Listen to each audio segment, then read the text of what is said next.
Is a Transformers figure that actually transforms the only kind of Transformer worth buying? And how many times can I say a variation of the word transform in this video? Let's find out. Every time I make a video about non-transforming Transformers, like the Blockies or YOLO Park model kits, Transformers fans come out of the woodwork to tell me that there's no point in buying a Transformers figure that doesn't transform. And while I can't fully agree with that, let's get this transformable Gen 1 Optimus Prime out of the box to see if this is better than the non-transforming ones. I also wanted to cut in one more time and just thank all the dedicated Transformers fans that I have who are constantly pushing me to try and explore new action figure brands and new Transformers, so this video is for you. In the box, you get a backdrop for displaying the figure, which is really cool, but mine is a little bent up. Of course, the combat deck in trailer form, his scout roller, this maintenance drone, the ion blaster, a couple blast effects, the energon axe, and blast off effects for vehicle mode. Finally, here is Optimus Prime, and I do have to say, these Gen 1 designs were just about perfect. One of the reasons I do gravitate toward non-transforming models is because of how good the robots look, but with these designs, I don't really think there's that big of a difference. And of course, in his chest, you have the Matrix of Leadership, which nobody would ever mistakenly call an Allspark.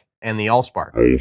But since this is a transforming Transformer, let's test out the transformation. Now, I ain't as good as I once was, but let me see if I can be as good once as I ever was and get this thing into vehicle mode without the instructions like I could when I was a kid. I worked at it for about 10 minutes, but in the end, I failed and had to consult the instructions. But here's how the Optimus Prime looks in vehicle form. I would say the transformation on this is surprisingly difficult because there are a lot of tiny hidden folds and pieces you have to manipulate to get it to work. And obviously the 80s style semi-truck just being a big box on wheels helps hide the robot aspects of this, and it looks pretty good. Here it is with the blast off effects attached, which are awesome and would actually give me a reason to display this in vehicle form, which I wouldn't normally do. And of course, we have to take a look at the full semi-truck assembly, which looks perfect. I don't know if Transformers would have reached the heights that it did if this first run wasn't as classic and perfect as it ended up being. The control deck is awesome as well and really helps set this apart from other figures and even other Transformers. It even has storage for the accessories, which is something I sorely needed because I'm about to fill up my 7th Flambeau bait and tackle box. As a sum of all its parts, this is an amazing action figure. You get so much with this Optimus Prime. I still do like my non-Transformers as well, but this Studio Series 86 Optimus is also incredible. But what do you guys think? Are you only interested in transforming Transformers? Let me know.